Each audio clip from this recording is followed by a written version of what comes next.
La virtualidad en las comunicaciones está a la orden del día desde la pandemia, modificando nuestra vivencia de la cercanía. La distancia impuesta, necesaria, nos enfrenta a la paradoja de la necesidad de contacto, tan humano. Es pues un momento propicio para acercar lo lejano. La distancia es dolorosa, supone una separación, sea geográfica, afectiva o psíquica. Es dolorosa porque implica renunciar a los vínculos cercanos, al terruño, a las rutinas, al ser amado. A veces es impuesta, otras deseada. Igualmente, exige una separación que por la vía de la revuelta o de la aceptación termina enfrentando al ser humano a su indefensión, a su soledad y a la pérdida. Aunque la distancia es a veces gozosa, aún en esos casos supone procesos de elaboración que requieren trabajo psíquico y duelo.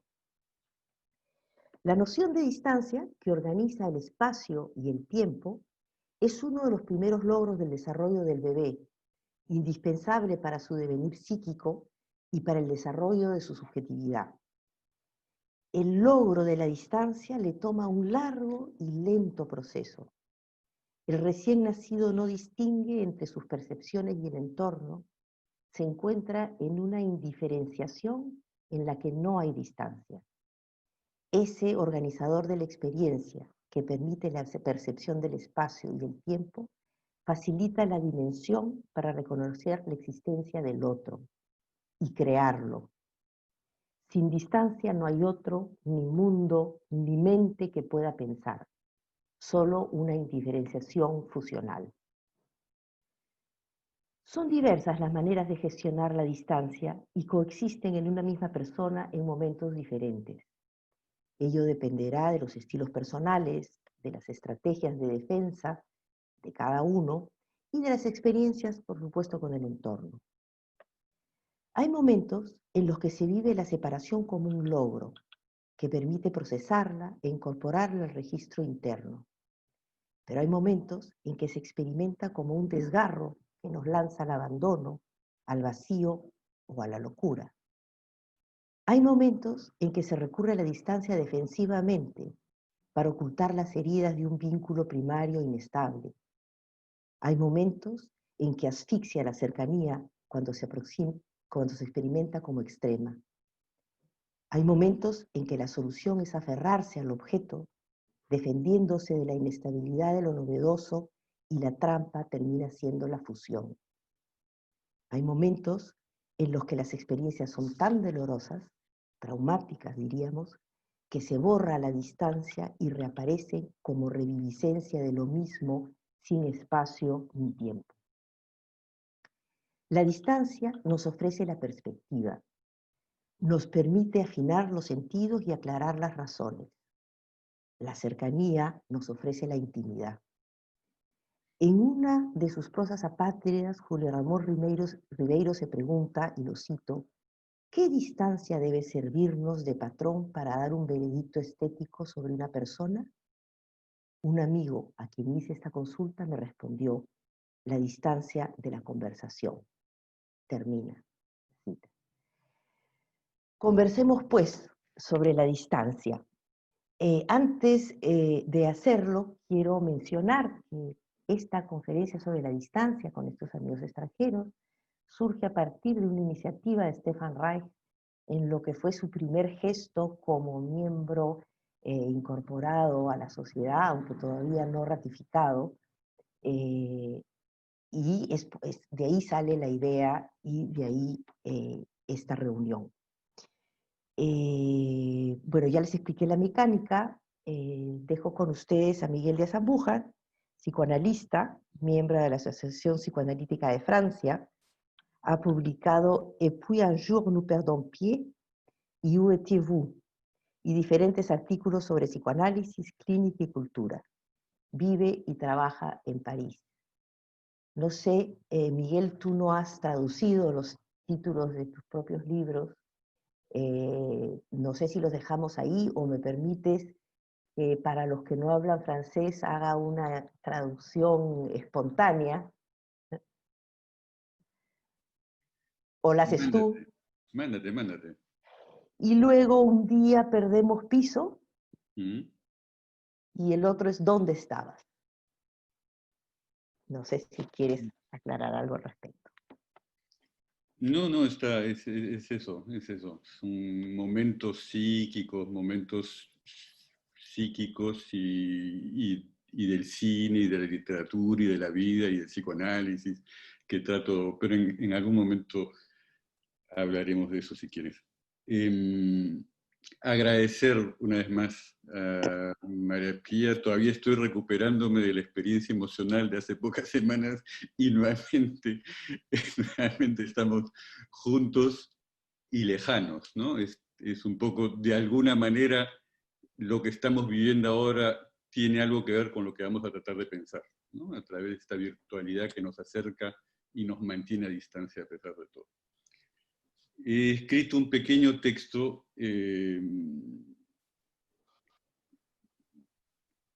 quería decir también que este gran placer de estar con ustedes y este placer inmenso de ver a León de nuevo, que no lo veía virtualmente hace tantos, tantos años, ¿no?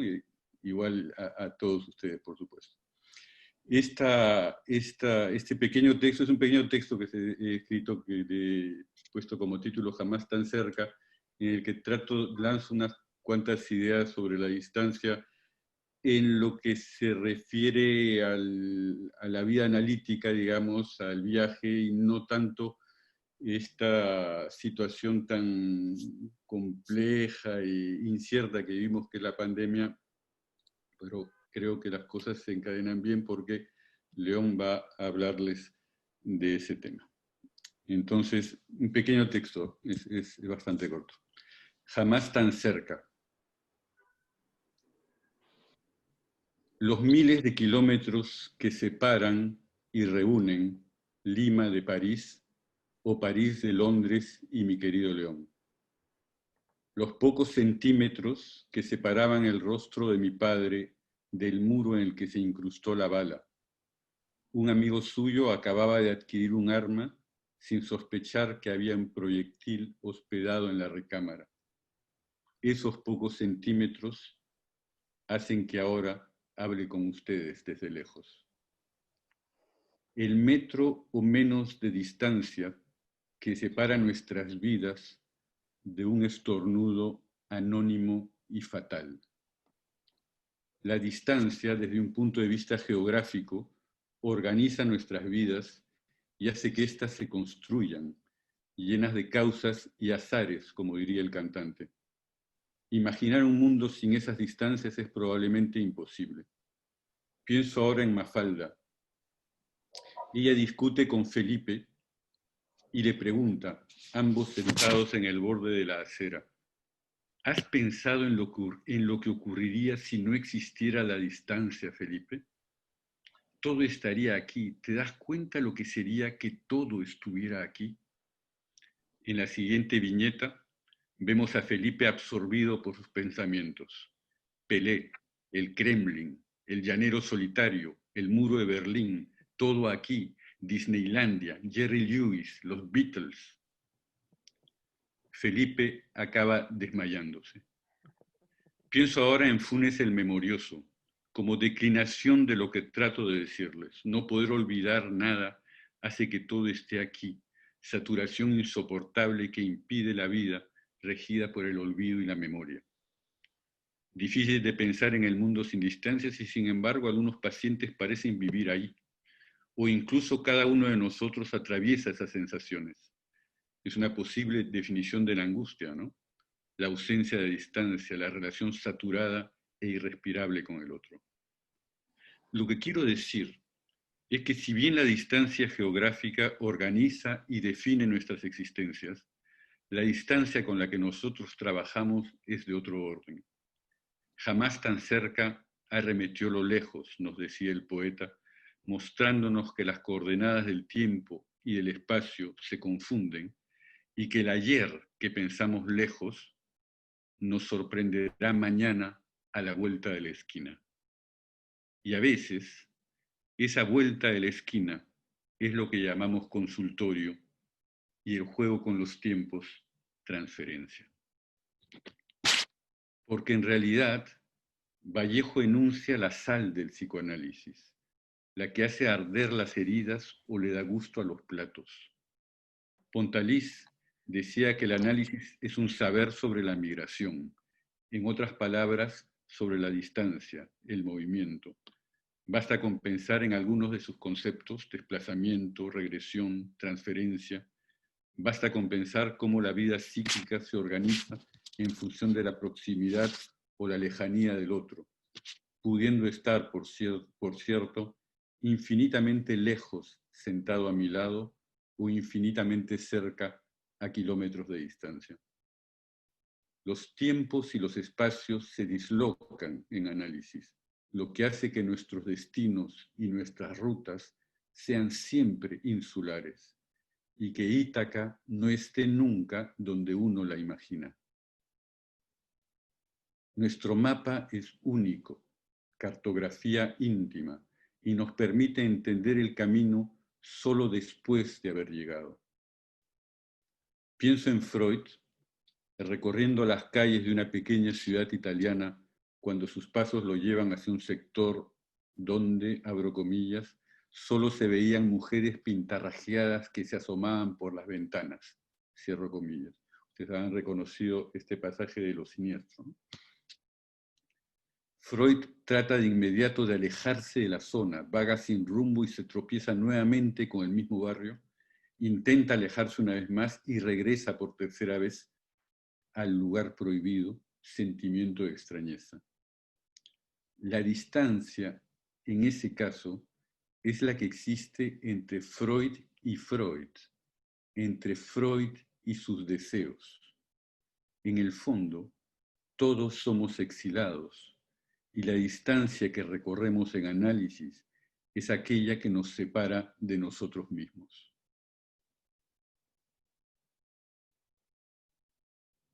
¿Cuándo sale uno del país? ¿Cuándo llega uno a su destino?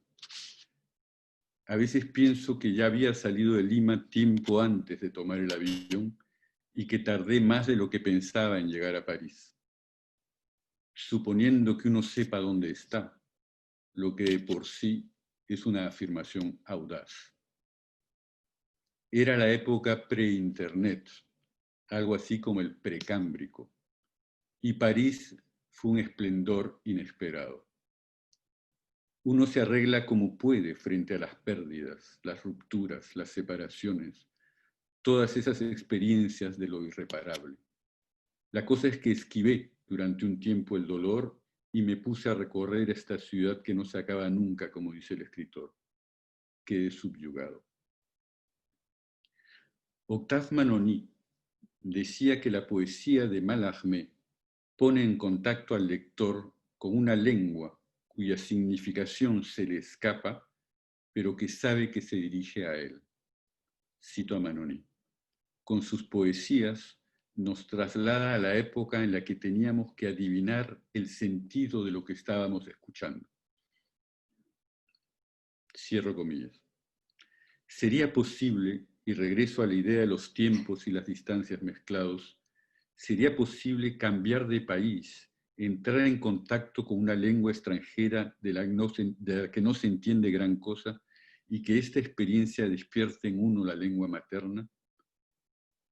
Misteriosos son los caminos para llegar a uno mismo. Siguiendo esta misma idea, sería Lima la que arremete, esta vez, esplendores de antaño, olvidados, y París me permite recobrarlos. Regreso a ese punto que esta vez no voy a esquivar. Uno se las arregla como puede frente al dolor. Decía líneas arriba que era difícil imaginar un mundo sin distancias. Y sin embargo, es lo que estoy haciendo cuando encuentro Lima aquí en París. Es cierto, qué duda cabe, pero los tiempos mezclados aparecen independientemente del viaje. Quedarse en este punto mantendría en silencio el duelo y su dolor, o ignorar la nostalgia. Por otro lado, un mundo sin distancias es lo que propone nuestra época en su versión tecnológica. Es lo que hacemos en este momento, ¿no? Un mundo en el que todo está al alcance de la mano. Un mundo en el que la pérdida, el dolor, la distancia serían el polvo bajo la alfombra de la tecnología. Habría que decir más bien, forzando un poco el trazo, que lo que es difícil de imaginar es un mundo con distancias. No sé si es válida mi asociación, pero tengo la impresión que es ese mundo, el mundo sin distancias, el que proponen las teorías en boga del desarrollo personal, cuyo objetivo nada ambicioso, es la felicidad. El dolor de las separaciones, las pérdidas, el sentimiento trágico de la existencia, la violencia de lo pulsional, nuestras vidas en lo que en ellas hay de irreparable. Es el polvo que debe meterse bajo la alfombra para que este tipo de teorías florezcan. Yo estoy más cerca en estos temas del poeta Luis Hernández, cuando dice: nunca he sido feliz, pero al menos he perdido varias veces la felicidad. Versos que siempre se asocian en mi cabeza con la temprana frase de Freud sobre las metas del análisis: transformar la miseria neurótica en una dosis tolerable de infortunio cotidiano. Con el tiempo, el esplendor se dio el paso a una luz tenue y duradera, también a muchas sombras. Y eso hace que sepa que estoy allá con ustedes y ustedes acá conmigo, pero también que ustedes están allá y yo acá. Que el exilio tuvo lugar, que la separación tuvo lugar y ello permite los reencuentros. Creo que acá me quedo por hoy día. Me dije que otra manera de abordar la distancia sería, qué duda cabe, a partir de la distancia social, la pandemia, sus trazas en la vida cotidiana y en la vida clínica, pero me dije también que no tenía las ideas claras y que discutir y compartir nuestras ignorancias podría ser más enriquecedor. Gracias.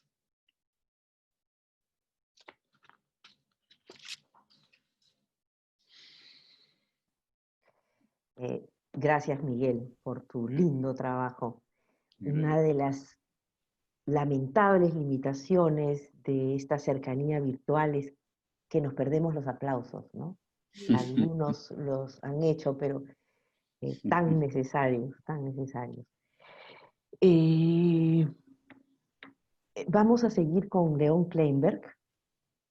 Tengo que aclarar que su nombre es con M y no con N, como aparece en la invitación. Mil disculpas por el caso.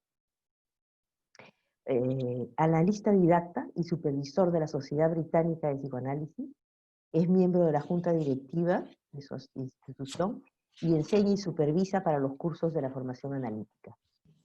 Trabaja a tiempo completo en la práctica privada en Londres y enseña y supervisa en varias sociedades psicoanalíticas europeas. Ha publicado trabajos en las áreas de creatividad, inmigración, psicopatología y fútbol. Actualmente su interés está en la función de la ilusión y la creencia en el desarrollo humano y la situación clínica. Con ustedes, León. Por favor, el micro dice. Antes que nada quiero agradecer muchísimo a María Pía tu introducción y Miguel tu presentación es tan poética que es muy hermoso, me ha puesto piel de gallina. Esto le había dicho antes. Estoy muy contento de poder estar en Lima con ustedes, aunque sea de una manera virtual e ilusoria. Este es un buen ejemplo de la disonancia emocional y psicológica que hay entre la distancia física y la presencia virtual. Hay algo también misterioso en la conferencia de hoy día. Miguel mencionó a su padre en el comienzo de su presentación tan bonita. Interesantemente, hoy día es el cumpleaños de mi padre fallecido. Obviamente los padres tienen alguna presencia e importancia en este mundo, no solamente las madres, como psicoanalistas. La presencia del Padre también es importante. Miguel y yo nos conocemos por casi 45 años y a pesar de que hemos estado a la distancia por casi 40 años, sin embargo, nos hemos reunido con una cercanía y una calidez muy importante. Distancia e ilusión. Hemos estado sentados en silencio por un rato. De repente, te volteaste y me dijiste, suavemente, cuando estás tan callado, me doy cuenta de cuánto te extraño. En esos tiempos difíciles e inesperados, hemos sido expulsados de nuestro territorio conocido a uno desconocido, dejándonos a todos deseando que no pase mucho tiempo antes de que podamos volver a nuestro territorio más familiar, aunque nunca más sea familiar de la misma manera. Las implicaciones de esto es que estamos en territorios desconocidos y cuando volvamos a nuestros terrenos más familiares, probablemente nunca volverá a ser lo mismo.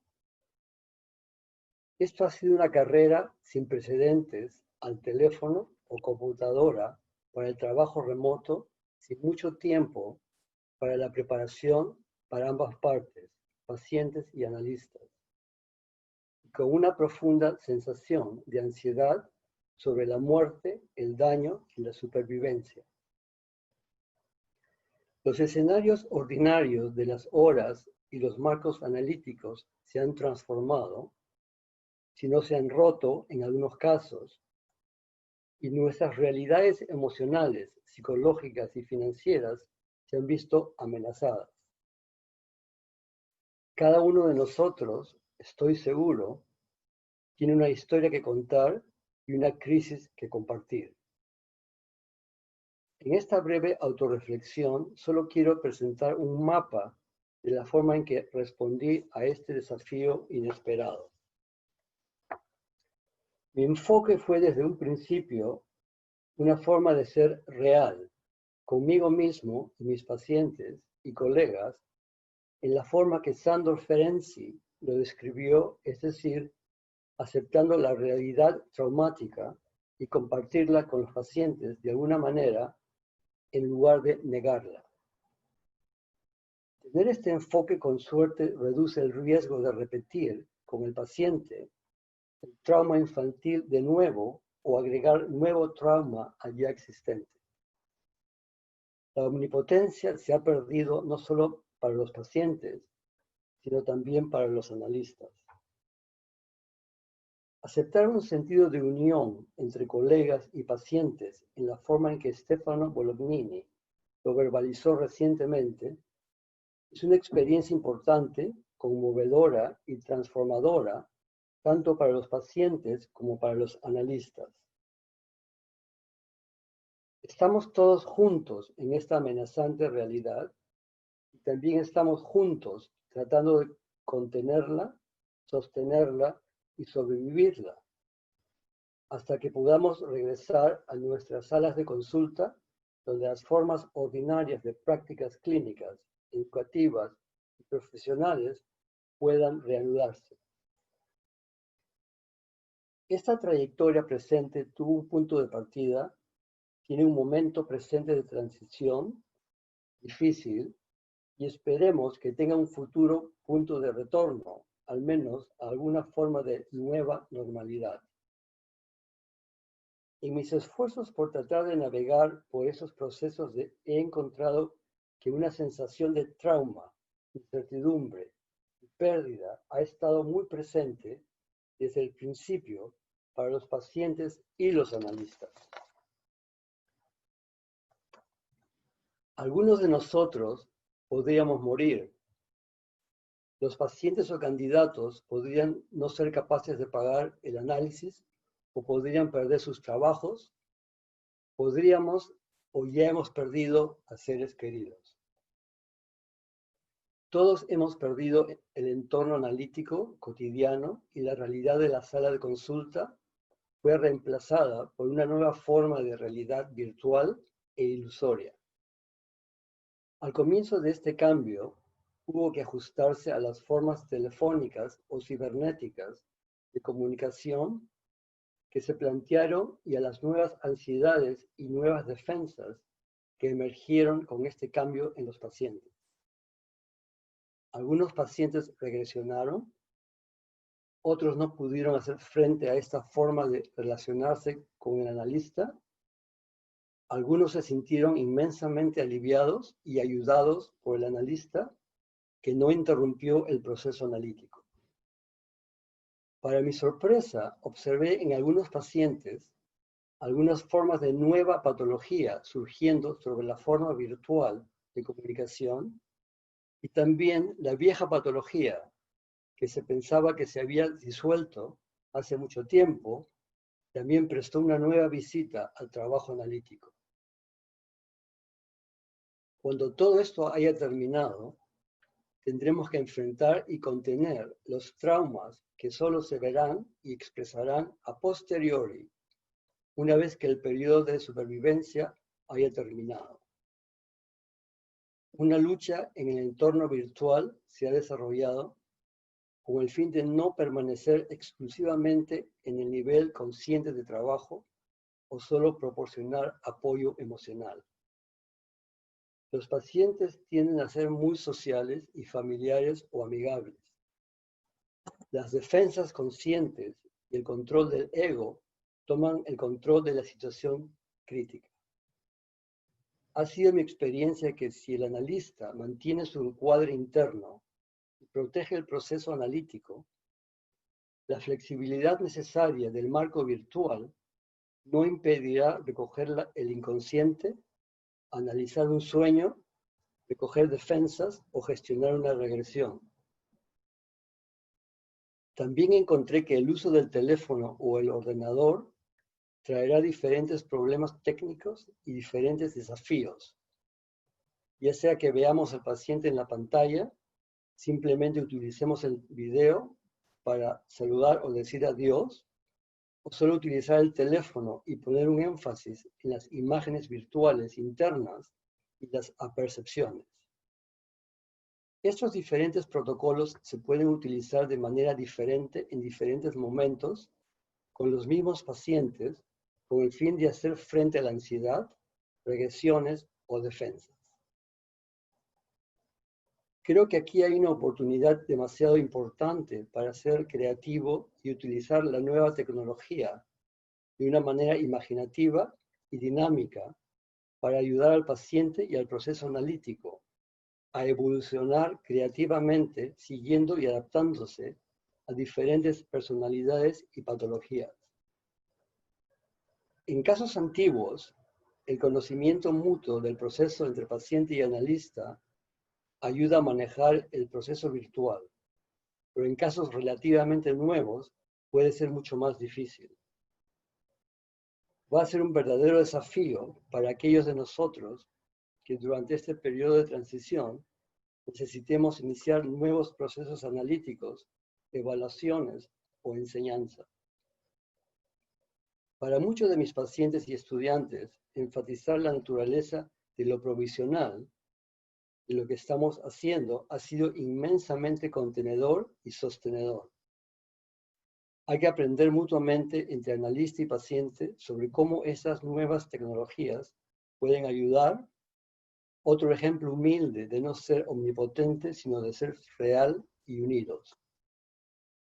Algunas patologías desagradables y no previamente presentes o marcadas de carácter perverso, manipulador, malicioso o paranoico también han surgido en este marco virtual que me dejó preguntándome también sobre el lado protector y oculto de nuestros procedimientos analíticos ordinarios, cómo esta cotidianidad oculta patología en los pacientes. Una vez que el trauma inicial y el shock por los cambios necesarios fue absorbido por nuestro trabajo, me di cuenta en algunos de mis pacientes que vienen 5 veces a la semana de alguna forma del agotamiento por el uso de los medios virtuales, que llevó a algún tipo de saturación o frustración o irritabilidad. Algunos no querían continuar el análisis y otros no querían pagar, porque diciendo esto no es lo que he contratado de usted. Esto no es el contrato del análisis. Este tipo de situaciones, reacciones y demandas de los pacientes y supervisores nos empujaron a la frontera de problemas éticos y a posibles transgresiones profesionales. Estos problemas y desafíos éticos están presentes tanto en encuadres privados como en encuadres hospitalarios o clínicos. Hay problemas con la reducción de las tarifas clínicas, con el uso por parte de los pacientes de áreas inapropiadas en sus hogares y oficinas para las sesiones analíticas, de quién está escuchando las sesiones, de mantener la privacidad, de cómo se están vistiendo los pacientes para las sesiones, y también para el analista del nuevo entorno provisional, nuevas paredes, nuevos ruidos, nuevas decoraciones.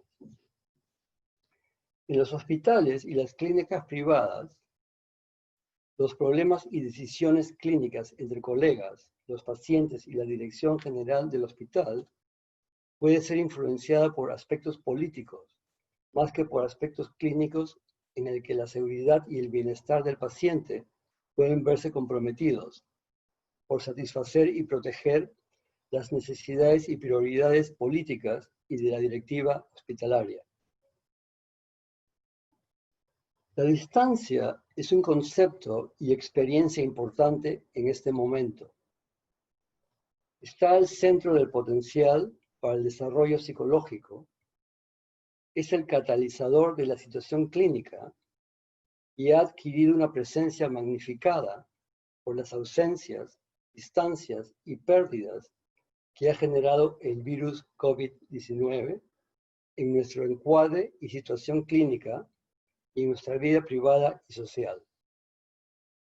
Con respecto a nuestro trabajo clínico, el encuadre analítico tan dependiente de una forma específica de distancia entre analista y paciente para crear la ilusión terapéutica y la transferencia no ha escapado de alteraciones impredecibles en estos momentos de cambio y ansiedad.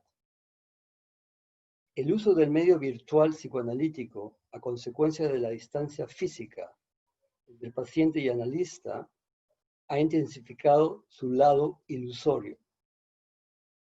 Los huecos negros presentes a cada extremo de los usuarios de estas formas de comunicación son desconocidos para ambas partes, analistas y pacientes.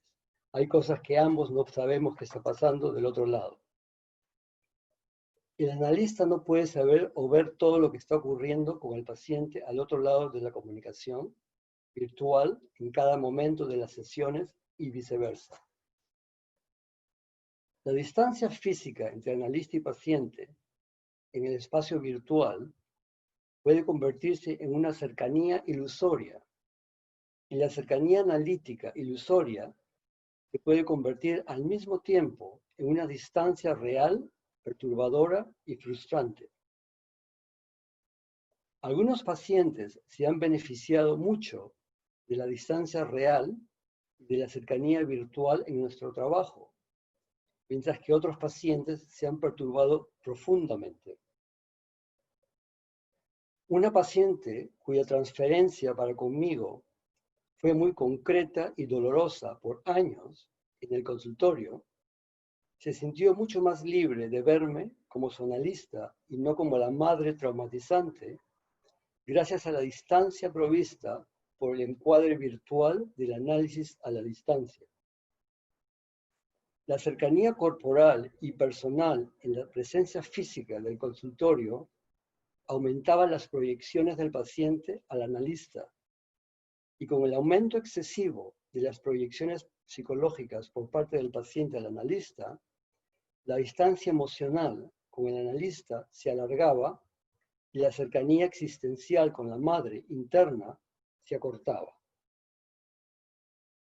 Esto es un fenómeno y área de funcionamiento psicológico similar en el desarrollo del niño a los conceptos de Winnicott sobre la capacidad de relacionarse con el objeto y la capacidad de usar al objeto. La distancia necesita de la agresión para crear espacios entre los seres humanos. Estos espacios son donde los procesos de formación de identidad, simbolización y ficción se generan y coexisten. En un comentario personal en relación a la necesidad de usar la agresión para poner límites, fronteras y distancia en las relaciones interpersonales, Marion Milner en 1991 me dijo: uno necesita odiar para poder amar.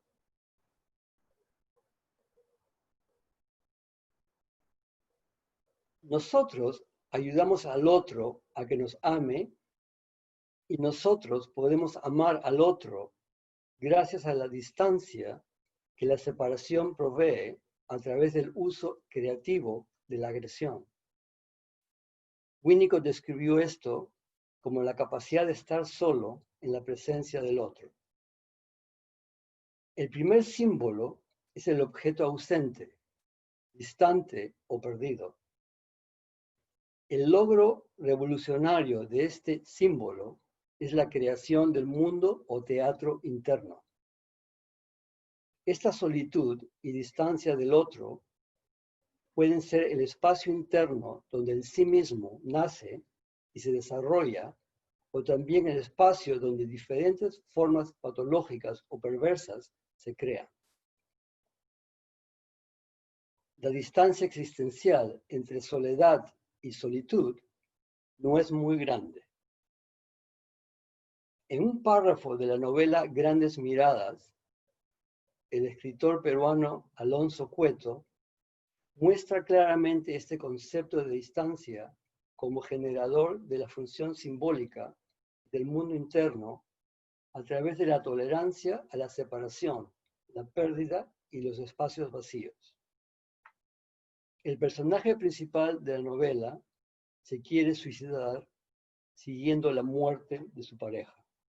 Cito: me metí al mar. No pensaba en nada, pero empecé a nadar y llegué bien adentro. Y desde allí quería dejarme ir. Estaba por fin sola adentro, al fondo, más allá de las olas y las espumas. Todo se había tranquilizado. Estaba sola y en calma. Empecé a bracear. Tenía una energía no sé de dónde. Pensé en dejarme llevar y de repente habría sido fácil. Dejarme llevar nomás.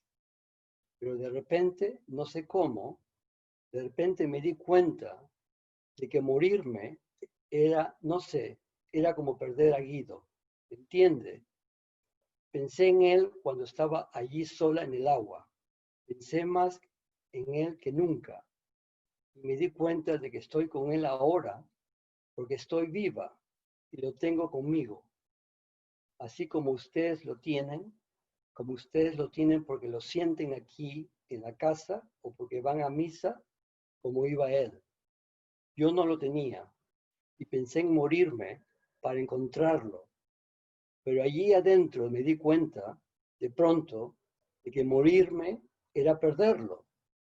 O sea, era que él estaba aquí, en estas cosas, en su casa, en ustedes. Y no sé, se me ocurrió que debía vivir, seguir, aunque sin él, pero con él. Final de la cita. Bouvet sugiere que la distancia psicológica en el análisis y fuera del análisis depende de la intensidad de las proyecciones que el sujeto hace al objeto. La distancia física depende de la posición corporal en el tiempo y espacio, pero la distancia y cercanía psicológica depende, como se dijo anteriormente, de las proyecciones al otro. Si la parte infantil del paciente proyecta mucho en el otro, la distancia y la percepción del sentido del tiempo en relación con el otro se alarga mucho desde la perspectiva del yo adulto, que es el que maneja y coordina las relaciones interpersonales, externas e internas. Si las proyecciones de la parte infantil disminuyen, la distancia de la parte adulta con el otro se reduce considerablemente. El uso de medios virtuales para el tratamiento analítico modifica estas experiencias de ilusión y simbolización, creando lo que se podría describir como un vértigo psicológico, semejante al mareo que al navegar por mares caudalosos nos hace sentir. Lo que era distancia para un paciente se ha vuelto cercanía para otro. Lo que era real para muchos pacientes se ha vuelto ilusorio para otros. Y lo que era ilusorio para algunos se ha vuelto real para otros. El analista privado del uso de su presencia física y corporal por la distancia se ha visto limitado en el uso de sus sentidos perceptuales, teniendo que recurrir más y más a su percepción visceral y a su pensamiento visual. El rapproché, el juntarse gradualmente, ha entrado a un territorio de lo paradójico y lo inverosímil, donde la distancia real se ha convertido en la cercanía virtual y donde la cercanía virtual se ha transformado en la distancia real. Procesos de transformación terapéuticas conocidos hasta ahora no funcionaron y nuevos procesos terapéuticos transformativos virtuales están emergiendo. Un claro ejemplo de esto es un paciente que acaba de terminar su análisis de 5 veces a la semana por 15 años y presentó a toda su familia por 5 minutos al analista en la última sesión virtual por Skype, para que los miembros de su familia tengan una cara y un cuerpo de la imagen ilusoria del analista que tanto influenció a él como a su familia por tanto tiempo y de una manera tan significativa. Organizar esto en el consultorio quizás hubiera sido una empresa mucho más complicada y solemne, si tomamos en cuenta solamente el tener que coordinar tantos hijos adolescentes al mismo tiempo. Un analista joven que retornó al trabajo con pacientes en el consultorio recientemente, puso mucha presión para que yo lo vea a él también en el consultorio en vivo. Mucha agresión, crítica y acusaciones de egoísmo y falta de interés por parte del analista al paciente fue el material intenso de muchas sesiones por parte del paciente. La culpa llenó mi mente y cuando tomé una distancia terapéutica para reflexionar sobre mi contratransferencia tan intensa, me di cuenta que la culpa era el afecto regulador en las quejas y demandas del paciente. Interpretando el deseo por parte del paciente de hacerme sentir culpable, permitió tomar una distancia en la transferencia, donde el paciente pudo reflexionar sobre su culpa de ser uno de los primeros colegas en ver pacientes en el consultorio y su deseo inconsciente de aliviar su culpa, haciéndome a mí verlo a él también en el consultorio. Ese trabajo importante de distanciamiento terapéutico y de revelación de la culpa inconsciente permitió al paciente que visualice sus intentos de manipulación y de manipularme y que descubriera también las diferencias generacionales entre él y yo. Una de las razones importantes por las cuales yo no estoy trabajando con pacientes en el consultorio, en vivo. El paciente tiene 40 años y yo no. El tema de la distancia y cercanía psicológica es complejo y elusivo. Nos enfrentamos a una paradoja de ausencias y presencias. La distancia puede ser física o psicológica. La cercanía física puede ocultar una distancia psicológica. La distancia intensifica la soledad y la nostalgia. Y la nostalgia y la soledad intensifican el deseo por la cercanía. El concepto de distancia física o simbólica es una capacidad mental que se tiene que adquirir a través del desarrollo y se convierte en una función mental establecida. Pacientes que no desarrollan la capacidad de tolerar la distancia y por lo tanto no desarrollan la función de simbolización, son los pacientes que encuentran el trabajo analítico amenazante y requieren del análisis y del proceso analítico variaciones y modificaciones técnicas que tomen en cuenta la incapacidad de simbolizar o asociar libremente y de sostener una distancia psicoanalítica creativa.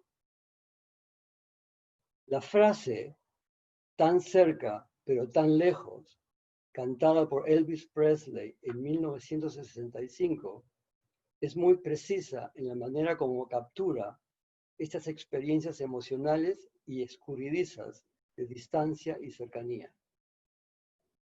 Estas son algunas reflexiones y experiencias sobre la distancia y la ilusión que me vienen a la mente en este momento. Compartir y discutir con amigos, parientes, colegas y supervisores estos desafíos tan grandes del presente son siempre una fuente grande de ayuda y consuelo. Gracias.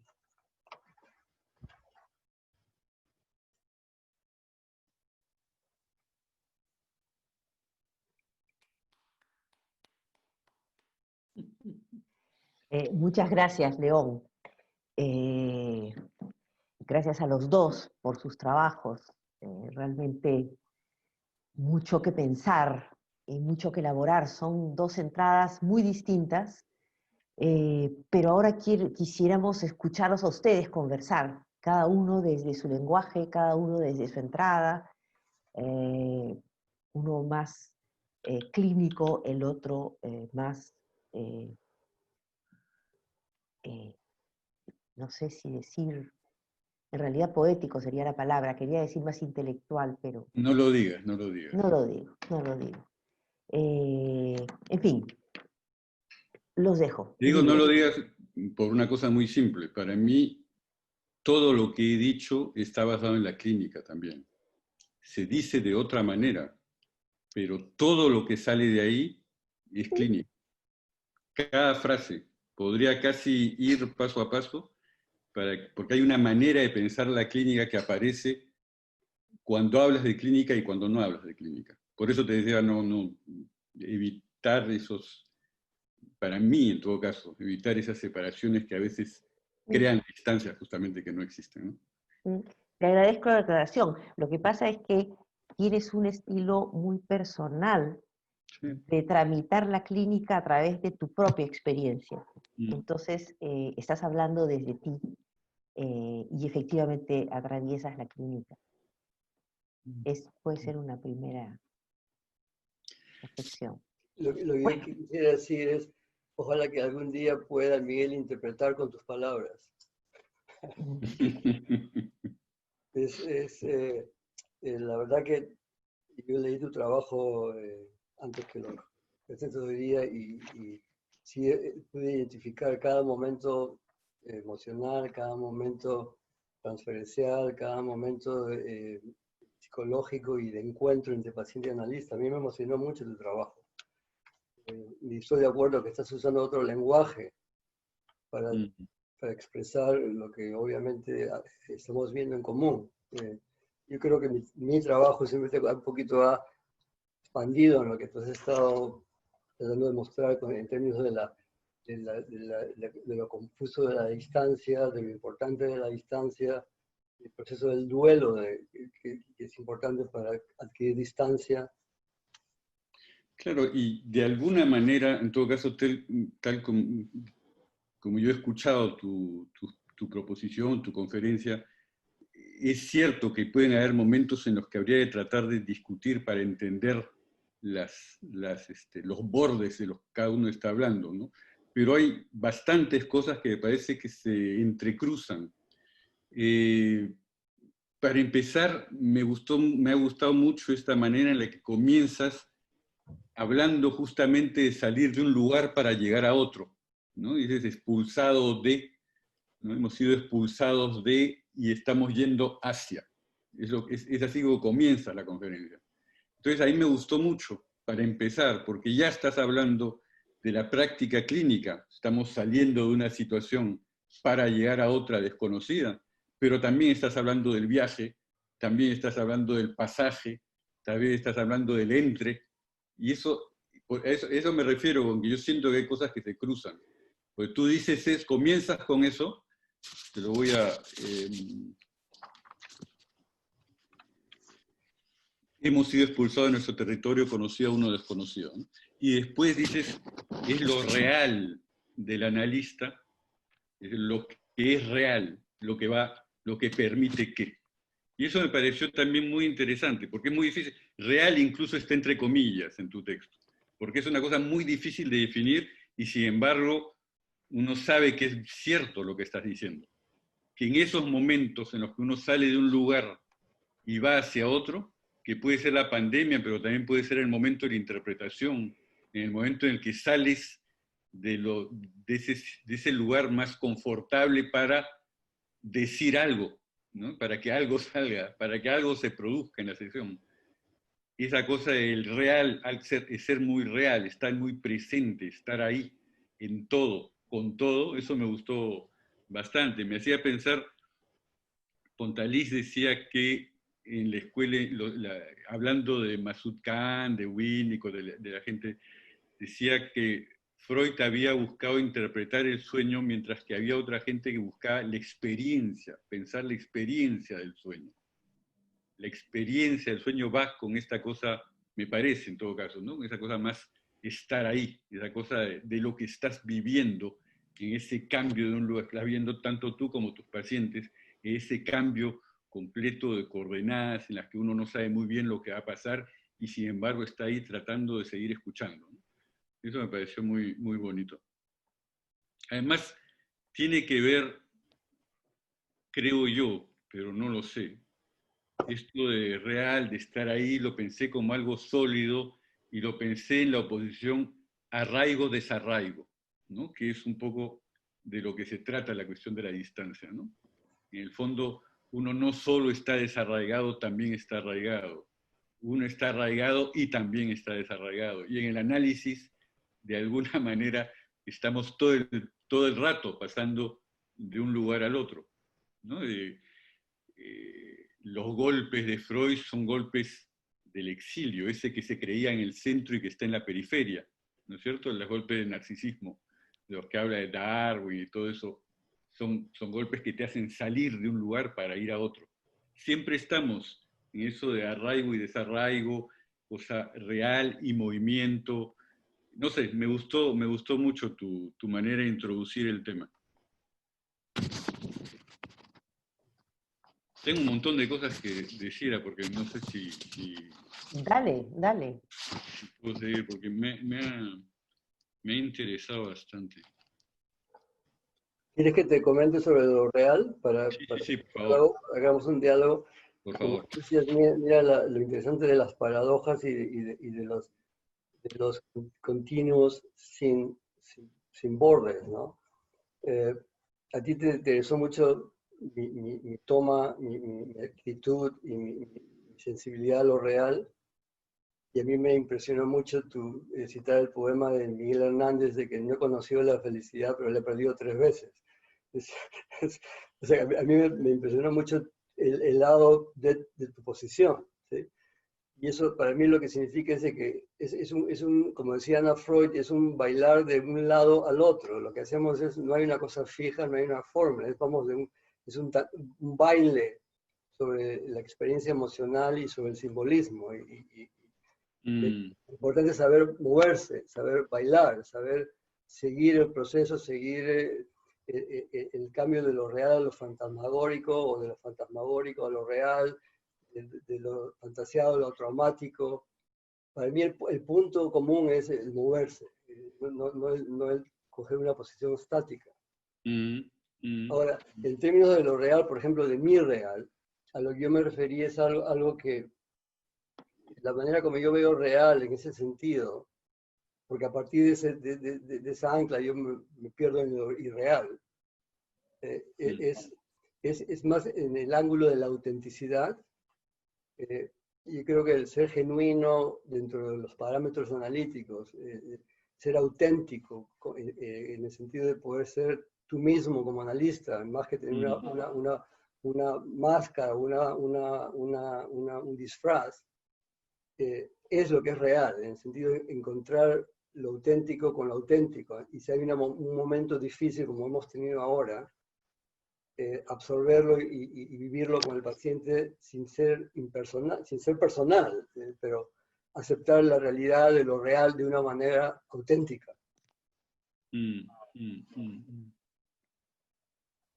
Sí, es lo que me había parecido. Y es cierto lo que dices del ancla y la navegación, ¿no? Es cierto que hay que tener puntos más o menos para orientarse y al mismo tiempo poder navegar, como dices en tu texto, que es la metáfora que utilizas, ¿no? La metáfora marítima. También muy bonito todo lo de la simbolización, la ilusión y la posibilidad del trabajo analítico, ¿no? Como lo que propones es que la virtualidad ha venido a modificar nuestra relación con esos términos, con la ilusión, con la simbolización, según, evidentemente, según cada paciente, según cada encuentro analítico, ¿no? Sin querer establecer generalizaciones de algo en lo que nadie sabe bien lo que está pasando, ¿no? Nosotros no estamos para decir cómo es, sino únicamente para ver cómo está pasando, ¿no? Como estamos en gerundio. Estamos todo el rato en gerundio, ¿no? No hay más. Pero me gustó eso, porque es verdad que hay, y que tiene que ver con el tema de la distancia, lo que decías, María Pía, en la introducción, ¿no? Que tiene que ver, la distancia tiene que ver con el dolor también, la experiencia dolorosa, la creación del espacio, salir de la fusión, decías. Y es verdad que hay algo, cuando se modifican esos términos, aparece de manera singular en cada paciente, ¿no? Pero aparece en la cura. Eso me pareció muy, muy, muy bonito también. Hay sobre esto, ¿no? Sobre esto de adquirir algo, que hemos adquirido la simbolización, pero hemos perdido también algo. Pontalis tenía una frase muy bonita, que decía, si me acuerdo bien, toda conquista se paga con un exilio y toda posesión con una pérdida. Y es un poco eso, ¿no? Es un poco eso. Toda conquista se paga con un exilio porque conquistamos la simbolización, pero salimos de ese mundo ¿no es cierto? Y cada posesión cogemos algo, es como el lenguaje, ¿no? Nos permite decir y nos impide decir, porque nos delimita. Como los niños, antes de hablar, hay una cantidad de sonidos vasta, muy, muy grande. Cuando uno escucha a un niño cuando todavía no ha hablado, no ha aprendido a hablar, hay una cantidad infinita de sonidos que desaparecen cuando las palabras llegan. Entonces, y hay algo de eso creo en lo de la simbolización que estaría perturbada por esta manera virtual de verla, de vivir el trabajo analítico por el momento. Eso también me pareció muy bonito.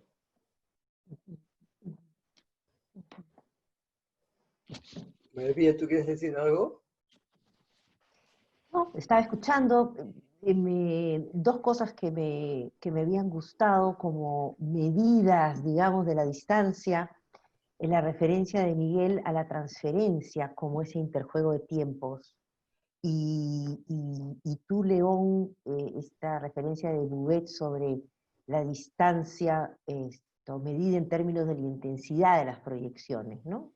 Intensidad de ese espacio. En fin. Y estaba pensando en el concepto de a priori que está ahí dando vueltas, ¿no? Creo que sobre todo en el texto de Miguel, este concepto de que las cosas se interpretan posteriormente, adquieren sentido, perdón, posteriormente, pero a raíz de un a priori, esto que está implícito y que es fundante y que es el retorno a aquello, el retorno de lo arcaico, de lo originario, ¿no? Que marca, creo yo, un tiempo y circular y una distancia de repente también circular, que es muy propia del análisis, que es esto lo que tú estás diciendo, Miguel, ¿no? O sea, estamos dentro y salimos fuera, volvemos a lo mismo, regresamos con lo mismo, pero resignificamos, ampliamos, completamos, pero siempre hay esta cosa circular que está implícita, creo yo, en el concepto de a priori. Perdón, de a posteriori. Es que yo insisto en ese a priori necesario al que nunca se hace referencia, pero que creo que es lo fundante, ¿no? Y lo que jala a lo primero. Y a mí me gustó lo de leer, pensar en este ejemplo de Freud de esa manera, ¿no? Porque es cierto que es muy interesante cuando tú te das cuenta que cuando regresa al mismo lugar está diciendo cosas de él mismo, de las que las dice de manera motora, digamos, ¿no? Le dice caminando, pero hay algo de él a pesar de él, y que solo adquiere sentido cuando nuevamente ve este lugar del que trata de alejarse. Su mapa solo existe en ese momento. Y eso, es así. Esa es la cosa de la posteriori, es decir, eso que toma sentido, que es la cosa del análisis, cuando de repente los pacientes reorganizan, porque en fondo la memoria también es una invención, ¿no es cierto? Los recuerdos también son reencontrados y retrabajados y recreados en análisis. Entonces hay algo que se reformula. Y eso, no sé si es círculo o espiral, ¿no? Porque círculo... Puede ser que No, espiral. La espiral permite la complejidad hay cada algo, vez claro, mayor. hay algo que no es lo mismo, ¿no? Sí. Esto, en el fondo, ¿cómo era esto de Heráclito y el río? Pues, ¿no? No nos bañamos en el mismo río. Hay algo de eso. No sé, no quiero entrar, no conozco. En realidad, la aspiración y el deseo es circular. Es ese deseo de retornar a lo mismo, pero en verdad lo que se da probablemente es una... Es la mezcla, ¿no? Es la repetición y la recreación. ¿Sabes lo que a mí me está pasando? Es interesante, porque un poco estaba pensando en la idea de Freud, y por ejemplo, en Miguel, ese retorno del deseo, lo que le quita la distancia interna y lo confunde. Es el regreso del deseo lo que acorta las distancias del modelo estructural en su mente. Pero una cosa, yo estaba pensando con todo eso en mente, con todas esas ideas y todo lo que estamos hablando de lo ambiguo, de la distancia y de lo relativo, de lo real y de lo simbólico, y lo complejo de lo presente y de lo ausente. ¿Qué es lo que me hizo escribir este comentario para presentar a ustedes? Es un poco la importancia de la realidad ahora. O sea, todos estamos en una situación de ausencia, presencia y de real, virtual, y estamos en un territorio nuevo. Pero cuando yo escribí la primera parte de este trabajo era en el momento del retiro, hacia este espacio virtual ilusorio desconocido. En este momento, digamos, histórico, los analistas en el mundo nos estamos enfrentando a la realidad del retorno. Es otro estado psicológico, otro estado emocional, otro estado real.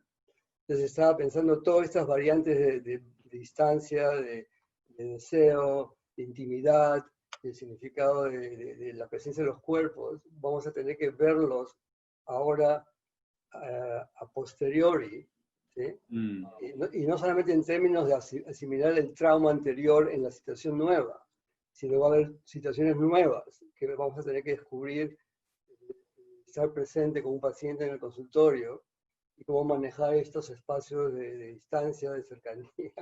Es complicado, es Es interesante. muy extraño, sí. Es extraño. Pero estoy seguro que todos los estamos viviendo y todos los vamos a vivir. La distancia que era antes tan bienvenida y la interpretación era que usted se está alejando de mí o usted me tiene miedo como su madre. Hoy en día el significado de la cercanía es difícil, es tóxica, la intimidad puede ser mortal.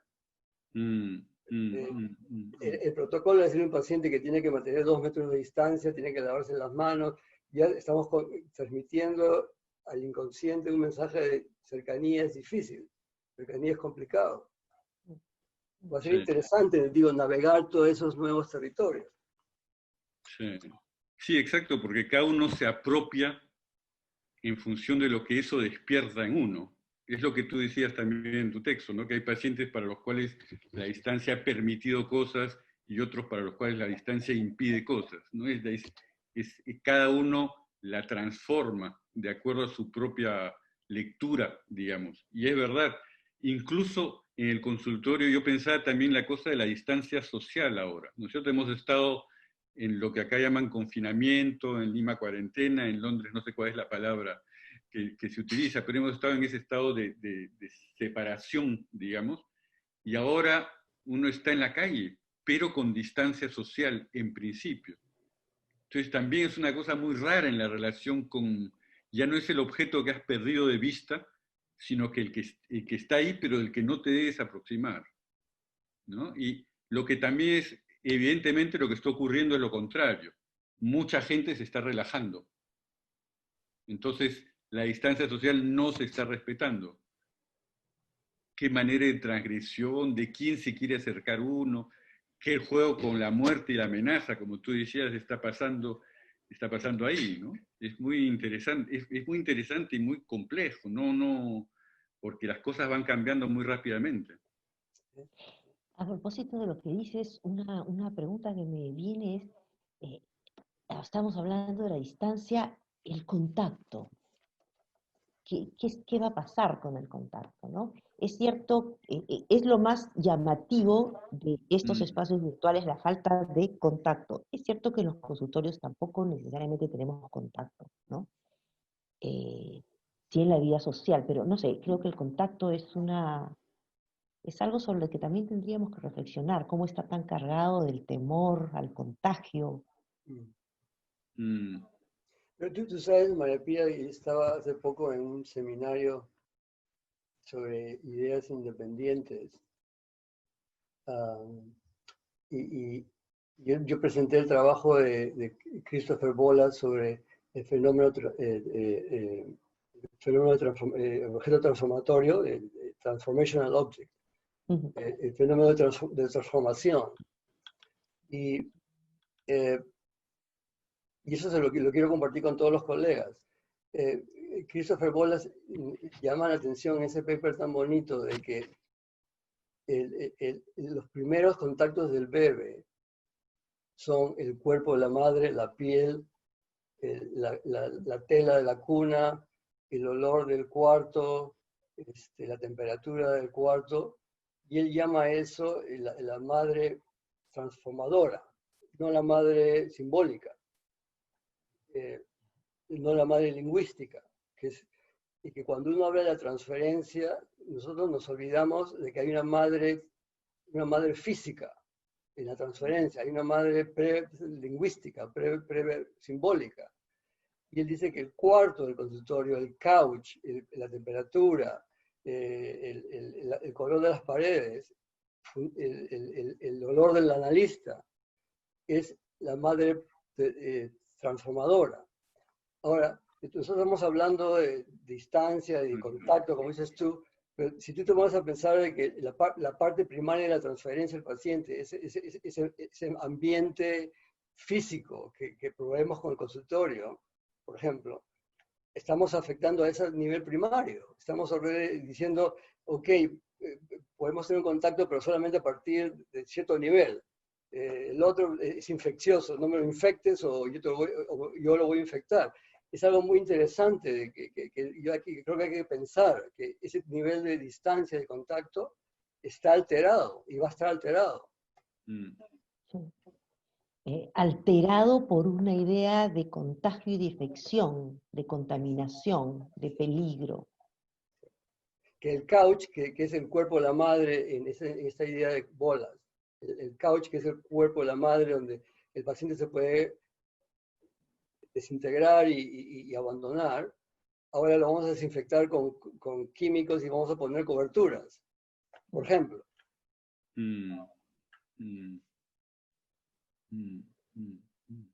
Y simplemente no creo que hay una solución. Si esto es estar al tanto de lo que estamos hablando, hay que tratar como analistas, hay que empezar a pensar así, porque ese es el nivel que vamos a enfrentar al regreso.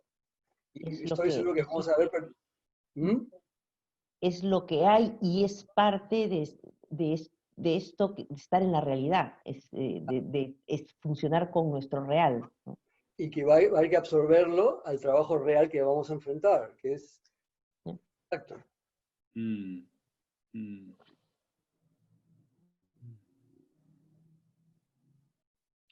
Interesante lo que dices, porque me hace pensar, hay un analista francés que murió hace poco y que yo quería mucho, se llama François Ganterret, y que habla de la sustancia materna.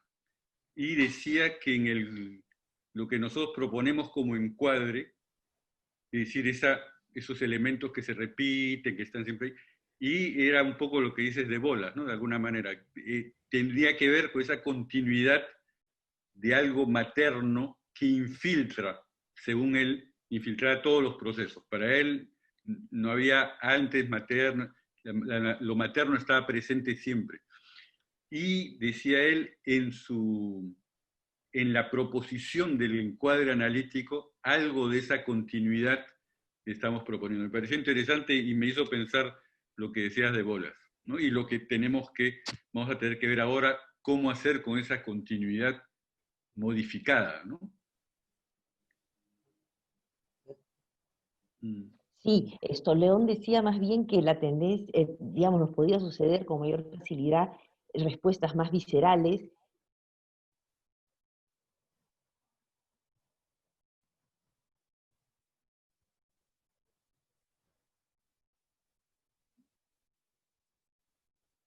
No sé qué pasa, pero... Creo que se ha congelado... María Pía, las vísceras quedaron... Es el internet de María Pía el que se ha congelado, que le voy a avisar. La nueva realidad, la nueva normalidad. Por ejemplo, es real esto. Exacto. Real. Y eso hay que incorporarlo en el trabajo que estamos haciendo. Así. No, estoy seguro que todos han tenido la experiencia de un paciente que está diciendo, me siento pésimo, me siento muy mal, me siento con idea suicida y se congela. Sí. O de lo contrario se escucha un eco, suicida, Exacto, ahí está. Ya no, El perro del vecino empieza a ladrar, el perro del vecino empieza a ladrar.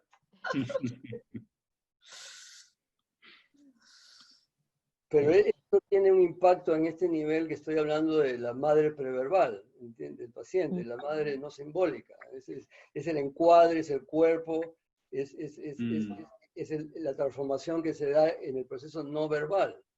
Y en realidad yo escucho muy poco en los analistas hoy en día discutiendo eso. Todos discutimos de nivel verbal y nivel del encuadre, de la telecomunicación. Pero la verdad que lo que se ha afectado mucho en mi modo de ver es ese nivel preverbal, la transferencia no verbal, ¿no? Claro, la insistencia ahora es en el encuadre interno del analista, ¿no? Que tiene que estar, pero ¿qué pasa con la realidad de las paredes, del diván, del olor? Mira, yo tengo una paciente, por ejemplo, que cada que tenemos la sesión, porque yo tengo la práctica de decir hola con video, se desconecta y chao con el video, pero la sesión es sin video. Cuando la computadora apunta a mí, al couch atrás, la paciente es como que está como añoranza pidiéndome, quiero estar en ese couch, necesito dejarme, estoy desesperada, ¿no? Porque no puede reaccionar en el cuarto en su casa, con la familia, con los niños. Entonces mira, es interesante, de la computadora mira con nostalgia el couch diciendo, tengo que estar ahí, quiero dejarme estar ahí. Y yo no lo veo solamente como algo material, es como está buscando ese tipo de madre que yo no se la puedo proveer, porque como dice María Pía, uno no toca a los pacientes, pero es el couch que lo provee, ese es el cuarto, la luz, ese es el contacto físico que ofrecemos. Claro, de acuerdo. No sé si están de acuerdo en abrir la posibilidad de algunas preguntas, de repente que surjan varias preguntas y después se contestan. Sí, María Pía, hay una lista de oradores. Podemos darle la palabra a los que se han inscrito para intervenir. A ver. Patricia de las Casas quería hacer una intervención. A ver, Patricia.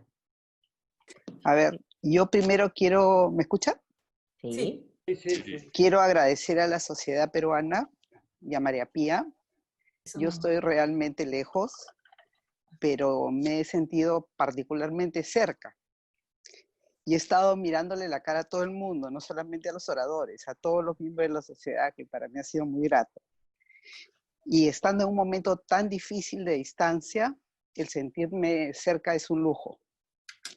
Agradecer a León por su posición tan esperanzadora. Él siente ya como cerca o sea, ya está pensando cómo va a ser el regreso. Yo me siento un poco más asustada y confundida. Y a Miguel por su gran añoranza que la puede hacer poética y encima la puede usar para trabajar. Me alegraron el corazón y me han hecho sentir cerca. Nada más. Gracias. Bueno, gracias Patricia. Mati Silva. Hola a todos. Bueno, agradecer a María Pía también y a Miguel y a León no solo por sus presentaciones, sino por la discusión que luego se ha armado, ¿no? Que ha ido cambiando la idea casi de lo que iba a decir. Pero yo quería empezar por aquello que iba a terminar, y es que ambos han hablado de perturbación ahora, ¿no? De cómo está perturbado el análisis, está alterado. Y creo que es perturbación en tanto estamos viviendo precisamente el acontecimiento, pero en algún momento lo podremos pensar como transformaciones, ¿no? Como algo que ha venido para generar cambios que no son pasajeros, ¿no? Que son cambios que de alguna manera creo que lo que ha traído León es eso, ¿no? Es el gran panorama de los cambios con mucho detalle, ¿no? Respecto de nuestra mirada clínica, respecto de cómo comprender las cosas, ¿no? Pero hay algo también en la cartografía que trajo Miguel del espacio y del tiempo psicoanalíticos, que me parece como una invariante casi bien interesante, ¿no? Creo que va a sufrir transformaciones, pero en lo esencial, si es que podamos hablar de esencias, ¿no? El tiempo psicoanalítico, el tiempo de nuestra escucha analítica y el espacio es siempre un tiempo que es y no es el real, ¿no? Y real con comillas también, ¿no? Creo que también por la transferencia, de hecho, los tiempos de la transferencia y el espacio que es inasible, ¿no? Yo justo ahora en una supervisión, en la mañana, veíamos de un paciente que le decía a su analista que había hecho una maldad, una trampa, una travesura, porque estaba en una reunión y estaba en su sesión al mismo tiempo, ¿no? Pero que se sentía completamente en la sesión, pero estaba en la reunión, en otro lado, ¿no? Y por otro lado, el analista contaba que sentía ganas de escribir cosas que iba diciéndole el paciente y estaba escribiendo en su computadora, ¿no? Y eso motivó a que justamente viéramos todos los pliegues que la virtualidad nos ha traído. Entonces creo que a ese espesor ya complejo, ya interesante que trae el análisis con sus múltiples temporalidades y espacialidades, la virtualidad de la pandemia nos la está haciendo aún más compleja. Difícil ahora, pero a lo mejor rica, ¿no? Cuando podamos salir de esta perplejidad, un poco de esta situación tan compleja que estamos viviendo y que todavía no la podemos pensar muy bien. Pero creo que, por suerte, nuestras herramientas analíticas sí nos dan la posibilidad de hacer un poco de jugar a ser viajeros en el tiempo y en el espacio, ¿no? De hecho, va a faltar teorizar y pensar mucho más, ¿no? Pero creo que estamos ante un mundo virtual que ya no tiene marcha atrás. O sea, ya esto que estamos viviendo como humanidad es un cambio que de hecho el psicoanálisis tendrá que encontrar la manera de ayornarse un poco y qué es lo que estamos haciendo, ¿no? Y está funcionando, porque la verdad es que todos continuamos, y esa es la garantía de la continuidad de nuestro trabajo y del psicoanálisis, y creo que estamos consiguiendo estar con nuestros pacientes de la mejor manera posible, ¿no? Entonces, me encantaron las dos entradas porque son muy complementarias, pienso, ¿no? Sí. Y también creo que son dos miradas clínicas, ¿no? También lo creo. Bueno, eso es. ¿Puedo comentarle a Sí. María Luisa? Sí. Sí, claro. Estoy totalmente de acuerdo contigo y como en la manera como traes todos los trabajos juntos. Solo te quería decir una cosa que es muy interesante, porque va en la línea de lo que estás diciendo, es el descubrir las cosas nuevas que están emergiendo, ¿sí? Siempre y cuando mantengamos cierto encuadre virtual y encuadre interno, manteniendo los principios básicos. Pero el fenómeno sigue, la relación sigue, el trabajo sigue. Y obviamente, como yo te decía, mi paciente, por ejemplo, yo me sorprendí que ese paciente apareció 5 minutos en la última sesión la semana pasada con toda su familia, en el video. Y tuve que hacer un montón de trabajo interno porque no es algo que yo hago normalmente, nunca lo he hecho en realidad. Es la primera vez que me pasa, que toda la familia viene a decir chao.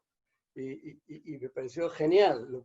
Se quedaron 5 minutos y cada uno me preguntaron cosas, se fueron y después me quedé con el paciente 45 minutos trabajando eso, como una síntesis, ¿sí? No sé si yo lo haría en un consultorio en la vida real, ¿entiendes? Pero anyway, es algo nuevo.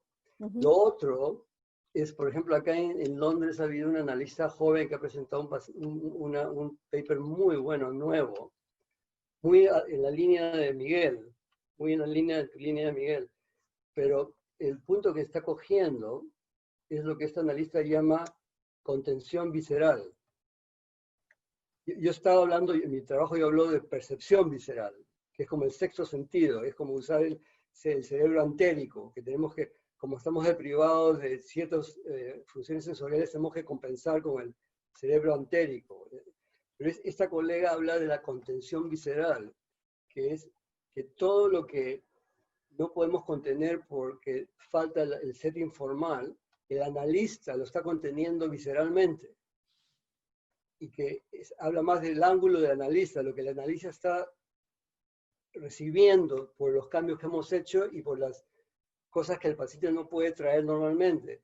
Y una de las observaciones en esta contención visceral que el analista describe es el doodling. Justo lo que decías, que era un momento de tanto lo que había que contener, ya no lo puedes contener mentalmente, entonces lo contienes con las vísceras. Pero ni siquiera las vísceras lo puede contener, entonces se encontró haciendo doodles. El analista. Y entonces está diciendo, esta es una avenida también para empezar a entender otra manera al paciente, ¿no? O sea que es muy interesante lo que dice. Doodles son garabatos, ¿no? Sí. Bueno, a ver, ahora está en la lista de oradores Miguel Maldonado. La eterna pregunta, ¿se me escucha? Sí. Gracias. Bueno, quiero agradecer a la Sociedad Peruana de Psicoanálisis, al León y a mi tocayo, después de tiempo que nos vemos, aunque sea a la distancia y cerca. Y yo tenía una reflexión, ¿no es cierto? Han habido varias situaciones en la historia en que la Segunda Guerra Mundial, el desarrollo del feminismo, han hecho aportes al psicoanálisis. El desarrollo de las relaciones objetales, el cambio de concepto de mujer en el psicoanálisis. Siempre han habido situaciones como estas, ahora es el caso de la pandemia, que interpelan el psicoanálisis, que cuestionan seguridades y que llevan a nuevos establecimientos.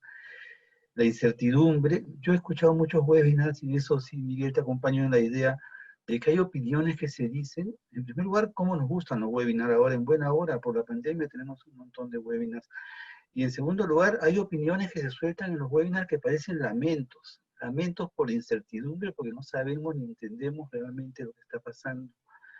Y entonces desde aquí, por ejemplo, tomando la idea de la simbolización afectada, de la cual ustedes hablaban, o perturbada, yo no sé cuánto se está afectando la simbolización, se está perturbando, o de repente estamos en un momento de poder acceder a algo nuevo en relación a la simbolización.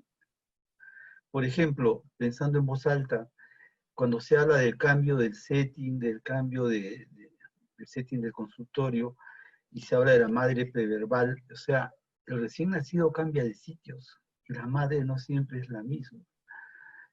No sé si esto va a cuestionar seguridades, va a interpelar algunas cosas que creíamos demasiado seguras, pero sí estoy seguro que vamos a aprender bastante de esta pandemia como lo estamos haciendo con ustedes ahora. Muchas gracias. ¿Quieren comentar algo? Pasamos a la siguiente pregunta. Bueno, la siguiente persona es Rosa Berta Puente Baella. Se acaba de despedir Ilse. Por favor. Ah, no, bien. por favor. Prende tu micrófono, por favor. Enciende tu micrófono, Rosa. Ya, justo me estaba despidiendo, pero bueno, sí, hasta muy interesante. Quería agradecerles, justo he escrito ahí que estaba agradeciendo a todos. Al León, que bueno, ha sido compañero de la universidad, ¿no? Bueno, a Miguel, también que lo he conocido, y a Charlie, que son, bueno, siempre están, digamos, presentes en la promo, aunque no los vemos.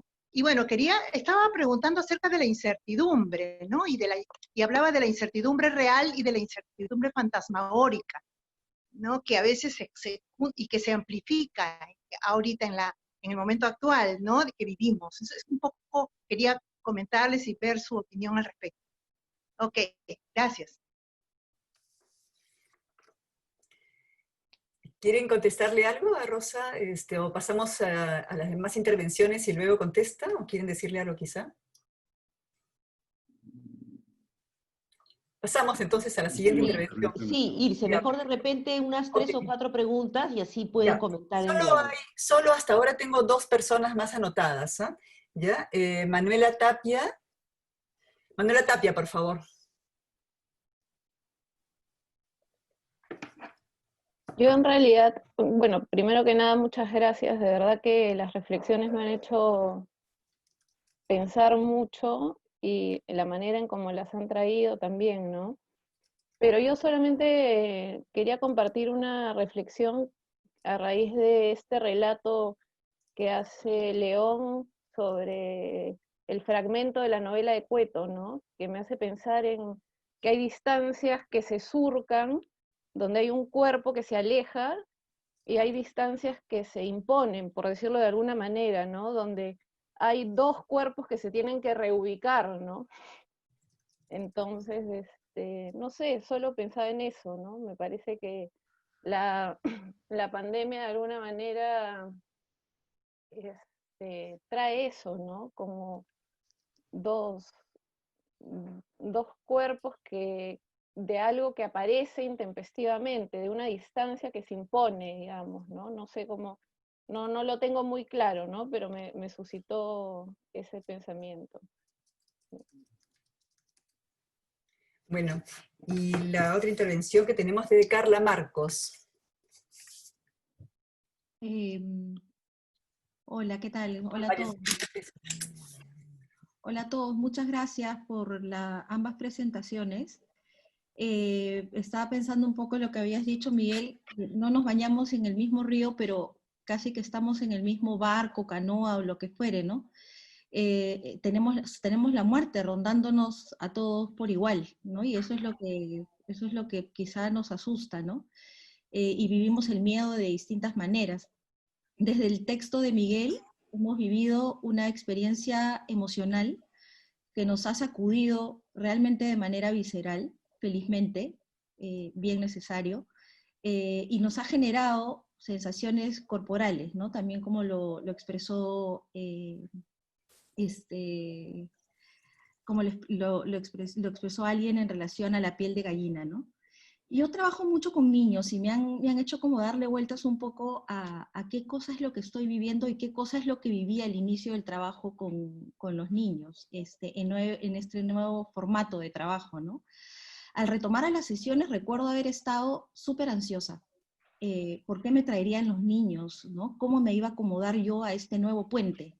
Si extrañaría el agua que utilizo mucho, el barro, los experimentos de masas y los materiales que tengo en el consultorio, ¿no? ¿Qué hago? Pensaba yo antes de prepararme para la primera sesión con el primer niñito que iba a atender. Y yo me preguntaba si hablaba del COVID o no hablaba, lo introduzco yo, espero. Y yo me preparé con unas bolitas como de ping-pong, con diferentes gestos, molesto, triste, con distintas emociones, ¿ya? E hice mi propio monstruo, COVID, con distintos alfileres. Y también preparé como una cajita de lágrimas, dije, va a ser necesario la cajita de lágrimas, ¿no? Y no sé qué. Y traje también una mamushka que la tengo acá, ya para hablar de mundo interno y en fin, yo estaba en realidad pensando qué iba a hacer, cómo sería la cosa, ¿no? Finalmente no usé mucho todos estos recursos y creo que fue mi propio juego interno para contener mis propias angustias. Y los niños, de una manera equivalente, realmente me siguen llevando por sus propios escenarios internos, ¿no? A sus juegos online, a su club Penguin, al otro, ¿no? Y me siguen llevando a sus cuartos internos, a sus sótanos internos, a los lados menos visibles. Y creo que esto de dejarse llevar y tener y estar presente, ¿no? Como lo decía hace un rato, no recuerdo quién, pero estar ahí presente es lo que nos sigue sosteniendo y es ese mismo puente que tenemos, con el que hemos trabajado y con el que seguimos trabajando, ¿no? Ojalá y fuese así siempre, ¿no? Eso es lo que quería compartir.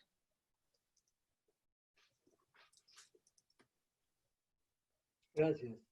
Gracias, Carla. Tenemos otra intervención de María Antonieta Peso, que ha pedido la palabra. María Antonieta, tienes que prender tu micrófono para poder intervenir. Acabo de prenderlo. Bueno, primero quería agradecer a ustedes, a la sociedad, a María Pía, por este evento tan significativo.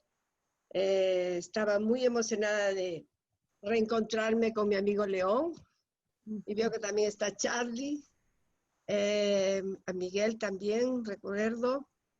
Bueno, me parece significativo que en este momento de pandemia, de repente tenemos un encuentro sobre distancia con colegas que estamos fuera de Lima y que estamos cerca. Entonces creo que eso me embarga de emoción. Quería colocar eso en primer lugar, como diríamos como si la pandemia nos hubiese reubicado en otros espacios. En este momento estoy siendo invitada para dar un curso en Porto Alegre, que era un deseo mío de ir a Porto Alegre hace mucho, y no se podía por las distancias. Ahora voy a poder estar en Porto Alegre, lo mismo en Uruguay, que tampoco puedo viajar, en fin. Quería comentar esta cosa de la distancia, cómo nos aproxima, y cómo es emocionante reencontrar a los colegas. En relación, no sé, quería decir solo algo que me parece que tendríamos que tomar un cierto cuidado, Carla, que no creo que estemos todos en el mismo barco. Vivimos realidades muy distintas. Creo que somos muy privilegiados los que estamos al lado de un computador. Yo estoy en una playa, estoy en el centro de la pandemia en Brasil, en São Paulo, y esto es un privilegio. Tener trabajo es un privilegio. Entonces creo que tendríamos que tomar cuidado de que no estamos en el mismo barco. Yo estaba pensando también en relación con las distancias y con los espacios, cómo hay marcas de los lugares que habitamos en nuestro hacer psicoanalítico. Entonces tuve la sensación que me aproximaba a Miguel más por el lado de lo francés, de la línea francesa. Yo trabajo dentro de la línea de René Caes, Pontalis, Rosillon, son los autores que me inspiran. Y León también con todo ese linaje más inglés, ¿no? Entonces, creo que también los países que habitamos nos han hecho de alguna manera tener unas marcas propias, mismo aunque sean clínicas, importantes. Quería solo agradecer muchísimo y decir que creo que es un momento muy especial encontrarlos a ustedes. Gracias, Mato. Qué rico que estés tú también aquí, como peruana en el extranjero. Sí, y creo que yo estuve pensando algo que tal vez no sé si tengo solo un minuto más para pensar.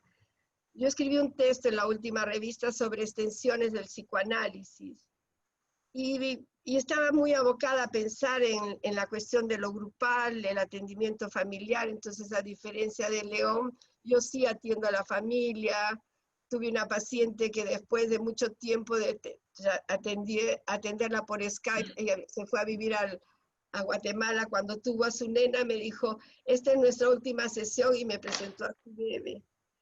Pero lo que quería decir es en relación con la cuestión de las extensiones del psicoanálisis. Mi crítica era a pensar que el psicoanálisis solamente se daba dentro del setting analítico, que es el que Freud nos heredó, que heredamos de Freud. Y creo que el de estar trabajando en Internet hace caer totalmente este modelo prioritario y este modelo central, ¿no? Entonces creo que todos en este momento estamos viviendo lo que Caes denomina de extensión del psicoanálisis, porque lo han dicho ya varios, ¿no? La esencia del psicoanálisis es lo que nos mantiene, inclusive con los juegos que Carla se inventa para poder recibir a sus niños, con la idea del encuadre interno que Carmen trae en su texto, en la revista, ¿no? La gringa.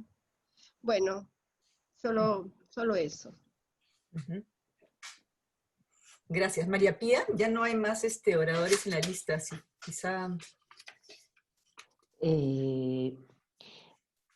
De repente, no sé si quieren comentar alguno de ustedes. Yo quería hacer una breve mención a que tenemos entre los invitados a César Botella, que es un psicoanalista muy importante, y gracias a los beneficios de la virtualidad y sumado al afecto con que lo recibimos, nos felicitamos de que él esté presente, y ojalá que esta sea la ocasión para una mayor cercanía e intercambio con él y sus ideas.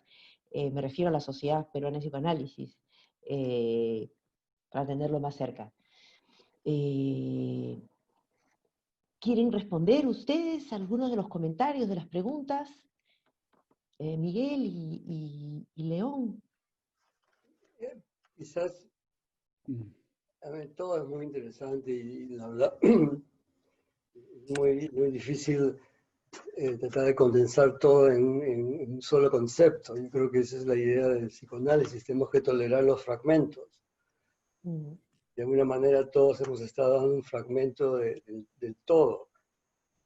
Y hay que simplemente estar con eso, ¿no? Con los fragmentos. Pero alguien comentó sobre la incertidumbre, mi compañera de universidad.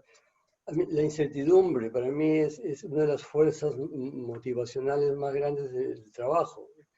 Con todas las ideas que tenemos, los conceptos verbales, preverbales, con la personalidad analista, pero nada de eso para mí puede capturar lo incierto. Incertidumbre si uno no viene con ideas preconcebidas o con teorías preconcebidas, si uno realmente crea un espacio en el proceso analítico entre el paciente y el analista, usando la distancia para que la transferencia y la ilusión se desarrollen. La incertidumbre es el motor, es lo que pasa luego, o lo que no pasa, o lo que sabemos, o lo que no sabemos, o lo que no sabemos que no sabemos. Ahora, lo que yo siento con respecto a eso es que el trabajar virtualmente, curiosamente, de alguna manera ha reducido eso. En mi experiencia clínica, el tener la telecomunicación y focalizarse en la telecomunicación cierra un poco los espacios a lo incierto, porque uno tiene que focalizar en mantener la supervivencia, mantener el proceso, los pacientes ven dónde uno trabaja, se ha cambiado un poco el cuadre. En mi opinión, la incertidumbre ha sido una de las bajas en el encuadre clínico, no en la vida real, pero sí en el encuentro analítico. Por supuesto, la incertidumbre, como dice León. Yo pensaba, mientras te escuchaba, León, y no sé cuál es la experiencia de ustedes, acá yo ya no trabajo más virtualmente. Digamos, ya hace un tiempo que los pacientes regresaron al consultorio. Se terminó por el momento el trabajo virtual, por el momento. Digo por el momento porque se está previendo una segunda ola de acá a unos meses. Digamos que los signos parecen ir en esa dirección, no lo sé. Pero eso también seguramente hace que sea tan distinta la experiencia de cada uno, ¿no? Es decir, yo me acuerdo, es muy rara la cuestión del confinamiento, que fue para mí ya, ¿no? Fue una experiencia que me parecía inolvidable y que poco a poco me voy dando cuenta que uno entra de manera rara en la vida que es la actual, pero que ya no tiene ese sabor de inolvidable y de que nunca podré. Hay algo muy extraño en la represión, en el olvido, que hace que lo que creemos es imperecedero después se acomode de alguna manera, ¿no? Ahora, lo que es verdad es que han habido y siguen habiendo muchas nuevas cosas que aparecen en el consultorio. Ahora, es casi un tema, ¿qué es lo nuevo? ¿No es cierto? Es casi un tema que podría dejarnos horas de horas hablando para saber qué es lo nuevo. O de cómo estamos haciendo para tejer con esos otros hilos, o cómo estamos haciendo, no sé, yo no tengo respuesta, yo no estoy tan seguro que ya los cambios sean definitivos y imperecederos, no lo sé, la verdad no lo sé, no tengo idea, en todo caso no puedo afirmarlo, pero sí que ha habido una experiencia que nos está transformando todos, para decirlo como decía Mati, nos está transformando todos y vamos a ver qué es lo que eso produce, vamos a ver cómo salimos de eso. Yo no estoy muy seguro que la virtualidad se imponga, como digo ya acá por lo menos no hay más virtualidad en el trabajo con los pacientes, por el momento. Como digo, volverá nuevamente si la cosa se vuelve a complicar. Pero es una experiencia, y estamos tan cerca que no podemos definirla con claridad. Tenemos que ver sus contornos, ver sus riquezas, y eso es lo interesante, no solo lo que nos hace más difícil, sino también lo que nos trae, ¿no? Esas nuevas cosas que pueden aparecer, como diciendo, subrayando esta cosa de nuevo, ¿no? Solo antes, porque después sé que no va a tener tiempo, un agradecimiento inmenso a todos. realmente inmenso porque me toca en lo más profundo. No voy a poder responder a los mensajes que me han estado dejando, pero se los digo, los quiero mucho y me ha encantado poder estar, aunque sea de esta manera, y espero que sea el comienzo de algo que se continuará y se continuará. Yo podría, tengo la palabra, yo podría decir. Sí, claro, César, Lo bienvenido.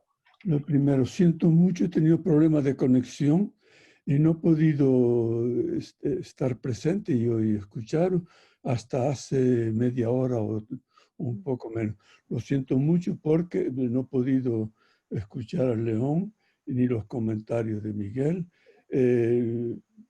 La única cosa que no tengo comentarios sobre lo que se ha dicho, pero sí lo que siento, una vez más, tantas discusiones que hemos tenido en Francia o en inglés sobre el problema de la pandemia, es que estamos, lo que yo siento más que estamos en una neurosis traumática colectiva, y contra eso no estamos preparados. Freud no nos basta, ya Freud cuando se encontró con la neurosis traumática en los años 18, 19, dijo a un momento, el psicoanálisis no sirve para las neurosis traumáticas y se limitó a eso. Ahora, es que nosotros pretendemos comprendernos a nosotros mismos en el estado traumático en el que nos encontramos. Cómo tener una distancia. No quiero coger mucho tiempo, pero es que lo otro que yo quisiera añadir, no sé si se ha dicho, es que estamos en duelo del objeto que teníamos, en duelo de nuestra representación de nosotros mismos, y estamos, digamos, desesperados, y por eso intercambiamos tanto con lo más que podemos entre todos para intentar ayudarnos. Muchas gracias y siento no haber estado presente desde el principio.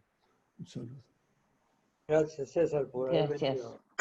Gracias, César. De repente me puedo comprometer en hacerte llegar los trabajos tanto de Miguel como de León para que por lo menos disfrutes de dos ponencias muy interesantes. Amigos, no sé si quieren decir algo más, tenemos que ir cerrando. No sé si quieren despedirse. Yo quiero aplaudir. Vamos a darles. Elsa. Quiero aplaudir. Ah, bueno, aplaudamos. Abramos nuestros micrófonos a aplaudir. Todos, claro. Enciende su micrófono. Sí, aplaudo a usted. Chao. Un beso se permite. Chao. Yo quiero agradecerles mucho el cuidado que han tenido en preparar sus trabajos con poco tiempo, porque esto surgió con muy poco tiempo de anticipación, la buena disposición que han tenido. Quiero agradecerles muchísimo y espero que sigamos teniendo espacios de este tipo. Quiero agradecer también a todos los presentes hoy día por su entusiasmo y por sus ganas de seguir pensando y de seguir tramitando esta situación que estamos viviendo. Gracias a todos y hasta pronto. Un abrazo. Gracias. Gracias a todos. Gracias. Gracias.